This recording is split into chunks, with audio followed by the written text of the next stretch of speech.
Stars, I'm a fool for your love.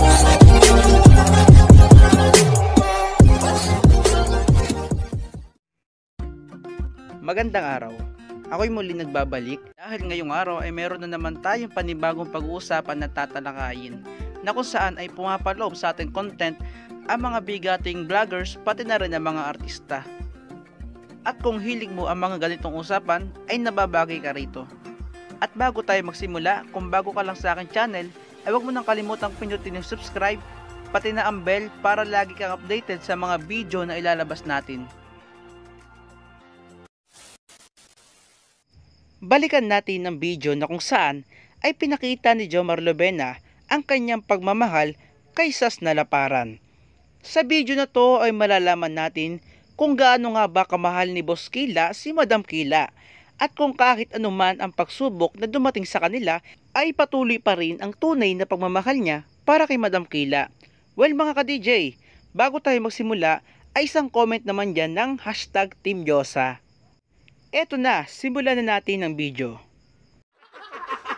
Alam mo, Crisostomo, hindi lang naman love team ang gusto ko dun. Gusto ko siyang kasama ko. As pa! Alam mo, ang sarap magkaroon ng love team na mahal mo rin. What? Ayan mga Boss Kila, seryoso na. Diyan, seryoso na to. Marami kasi akong nabasa na comment at mga message na kung ano ba yung masasabi ko dito sa issue na to. Sige, bilang malapit sa akin si Sash na Laparan, talaga magsasalita na ako. Sasalita ako ng pahayag ko. So, ayun nga, nabasa ko nga talagang masakit. Masakit sa dibdib. Hindi yun, masakit talaga siya, masakit yung mga comment.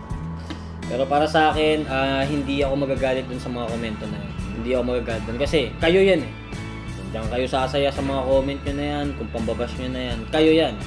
Kumbaga, karapatan nyo yan para express yung feeling na gusto nyo gawin at gusto nyo sabihin. Thank you dun sa comment. At least kahit pa paano may nasabi ka. Kasi, para sa amin kasi pangit, bastos o maganda yung sinasabi mo, ginagawa naming aral. Ginagawa namin motivation yun. Sabi mo kay Sexy Love, gawin lang natin motivation yan, huwag mong pansinin kasi hindi naman totoo. Pero okay lang yun. Kasi kung yan naman talaga yung way nyo nasasaya kayo, eh, wala na magagawa. Sabi nga nila, malaya kang ipahayag lahat ng gusto mong sabihin. Kaya nga binuo yung comment box na yan para masabi mo kung ano yung gusto mo. Siyempre, malaya rin ako ipahayag kung ano yung mga sagot ko dun sa mga hate comments nyo, sa mga bash dyan. Okay lang yun. Wala naman kami magagawa. So, kasi, hindi naman ako naparito para linisin yung pangalan ni Sash na Laparan. No? Naparito ako para akong ano.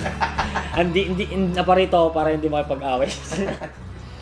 Hindi ako naparito para linisin yung pangalan nga ni Sash. So, andito ako para bigay lang yung pahayag ko. Kasi sabi nyo kung ano yung pahayag ko. So, yun lang ang masasabi ko sa mga bashers. Siguro, tama na. Napanood nyo na eh. Huwag nyo nang i-share. Huwag na mag-send link. Pero, ang pagkakaibahan lang natin, hindi ako nag-send link. Hindi ako nag-share. Diba? Yun sana, matigil na yun. Kasi, oo nga, admitted naman si Sexy Love na mali naman talaga yun. So, mali niya yun. So, sana yung sa mga basher dyan at sa mga nagkakalat ng mga maling balita, sana tigil na natin. Mali na nga eh. Huwag na natin sundan pa ng mas marami pang mali. May mga nabasa nga ako doon na bakit ginawa, sana di na lang ginawa. Tama naman yun. Katanggap-tanggap naman yun. Pero yung babae na hindi ko ma-imagine yun yung babae na magsabi na, sinong sinong gusto ng part 2 dyan, may link ako, diba? Parang, what? Kumbaga, ang sinasabi ko dito, hindi naman nakakagulat sa lalaki kasi talaga lalaki yan, nature na nila yan. Kung may scandal, ganun. Hindi mo mapipigilan yan. Kahit sabi mong pinakamalinis kang tao, hindi mo mapipigilan yung mga yan. So, naiintindihan ko sila. Pero mali. Yan. Ang hindi ko lang ma-imagine to, ba't pati yung babae? Siguro sa mga babae nagkalat ng ganun tapos kasiraan. Isipin nyo na lang, siguro, may nanay ka, may pinsan ka, may kinakapatid kang babae, siguro sabi natin meron kang tropa na babae. Siguro baka pagsisiya mo na, hindi namin send ng ganun. Ganito pala yung pakiramdam, no? Ganito pala yung pakiramdam na tropa mo na yun nandyan, kamag-anak mo na yun nandyan. Ang sakit pala na makapagbasa ng mga iba't ibang komento, iba't ibang pagbabastos, masakit.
He's not